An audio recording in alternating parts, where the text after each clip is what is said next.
So the first thing you're going to want to do is to measure the circumference approximately of your tire with the chain.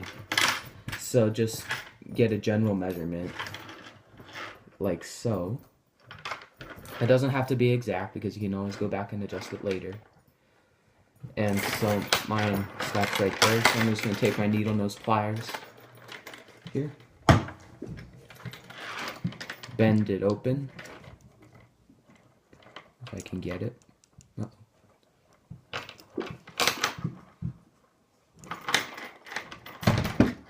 And then I can remove the chain like so. So this is my circumference. You're going to want 2 of these, one for each side of the wheel. So now I have 2 of them. So what you want to do, you're going to lay them out flat like so. Although it looks like I was kind of wrong on the measurements, one of them short and the other. That's okay, I can always go back and adjust it. And now you're going to want to measure the width of your tire. So mine are 2.2 inch tires, but mine are extra wide. They're wider than the norm. So you're going to measure approximately how wide it is. Then again, you're going to want to detach your length from the rest of the chain. This.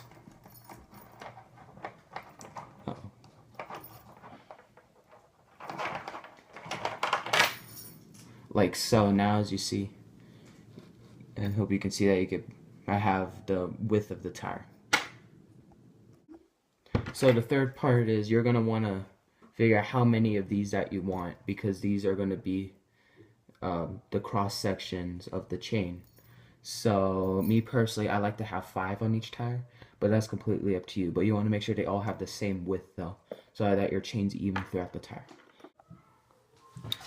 So now would be a good time to take measurements on how long your chains are if you plan to do it for all 4 tires, which I'll do that off camera. So you can count the number of links. So that way you don't need to remeasure for each tire, it'll save you time. But that's completely optional, you could remeasure if you wanted to, but that's just a little tip that I found out. So now what you're going to want to do, you're going to want to try and create like a ladder kind of shape. So these 2 chains are going to be the edges, and these are going to be the rungs of the ladder. So I'm just going to hook it on, since I had it detached earlier. So this link, if you look, is open.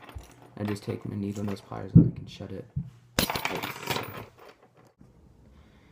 Alright, so I'm back. My cat started puking, so I needed to put him away. And then I lost count of my chains. So I did that quickly off camera real quick. So you can see it kind of makes a ladder kind of a shape. So this is essentially what you're going for when you make your chains. You want to keep this pattern up all the way to the tips. And I'll show, and then I'll keep doing that off camera. It's kind of boring to watch on camera how to fully connect your chain onto your tire once you're done with the ladder step. So as you see, the ladder is now complete. As you see, and the ends I left open as hooks, and these are going to hook to the bottom of the chain around the tire. So make sure you leave them open to take your chain on and off unless it's on permanent. It should not fall off if you make it tight enough. So now you're just going to want to put this on like a car chain, and you want to wrap it around the tire, and then you're going to want to hook this here, if you can see that, and then hook this end on the other side of the run of the first run. It may take a little bit. It shouldn't be too difficult, but you don't want it to fall off.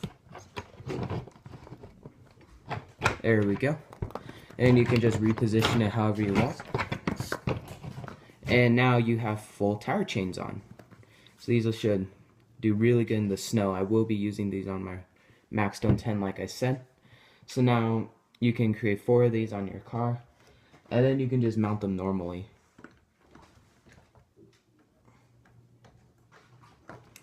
Like so. See, they can spin freely and they will not hit the axle or anything if you make them correctly. One thing to note though is about independent suspension vehicles. If you choose to create this for independent suspension vehicles, you want to make this area the border of the tire big enough so that way that it doesn't hit knock your camber links or your dog bones or anything like that, because it could damage them. Especially in brushless or like higher powered vehicles, you don't want it to be hitting that every time that it would rotate. So thank you for watching this RC how-to. Hope it was helpful for you. If you liked it, please hit thumbs up. If you didn't like it, please hit thumbs down. Either way, it helps me.